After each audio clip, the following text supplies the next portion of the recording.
дар доираи таҷлил аз рӯзи ҷавонони тоҷикистон бо ташаббуси мақомоти иҷроияи ҳокимияти давлатии шаҳри Бӯстон дар боғи фарҳангӣ фароғатӣ ба номи Садриддини Айнӣ чорабинии шоми ҷавонӣ таҳти унвони «Мо ҷавонони ватан созандаем» баргузор гарда истодааст.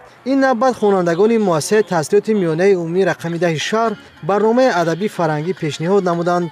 Зимни суханронӣ муовини раиси шаҳри Бӯстон иброз дошт, ки дар шаҳр бо мақсади дар сатҳи баланд таҷлил намудани рӯзи ҷавонони Тоҷикистон ва рӯзи ҷаҳонии футбол, баргузории чорабиниҳои гуногуни варзишӣ, суҳбату мулоқот, ҳамоишҳои илмӣ ва чорабиниҳои фарҳангӣ ба нақша гирифта шуда, ҳадаф таваҷҷӯҳи бештар равона намудан ба ҷавонон, ҳифзи арзишҳои миллӣ, эҳтиром ва арҷгузорӣ ба анъанаҳои неки ниёгон, ҷалби таваҷҷӯҳи ҷавонон ба ҳифзу ҳимояи ватан, аз даст надодани ҳушёриву зиракӣ ва дар ниҳоди наврасону ҷавонон бештар бедор намудани ҳисси ватандӯстӣ мебошад.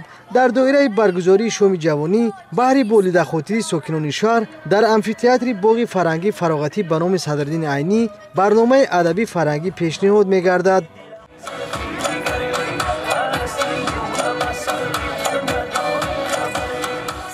хонандагони муассисаи таҳсилоти миёнаи умумии рақами 10 бо назардошти ташаббусҳои ҷаҳонии Тоҷикистон, ғамхориҳои пайвастаи давлату ҳукумат ба насли наврасу ҷавон барномаи фарҳангии адабиро таҳия ва пешкаш намуданд. таваҷҷӯҳ ба масъалаҳои ватандӯстӣ, ифтихори миллӣ, забондонӣ, арҷ гузоштан ба фарҳангу тамаддун дар чорабинии идонаи хонандагони муассисаи таҳсилоти миёнаи умумии рақами 10 инъикос ёфт. дар сатҳи баланд доир гардидани ин чорабинӣ шаҳодат аз он медиҳад, ки ҷомеаи омӯзгорону хонандагони муассисаи таҳсилоти миёнаи умумии рақами 10 ба шоми ҷавонӣ омодагии ҳамаҷониба дида буданд.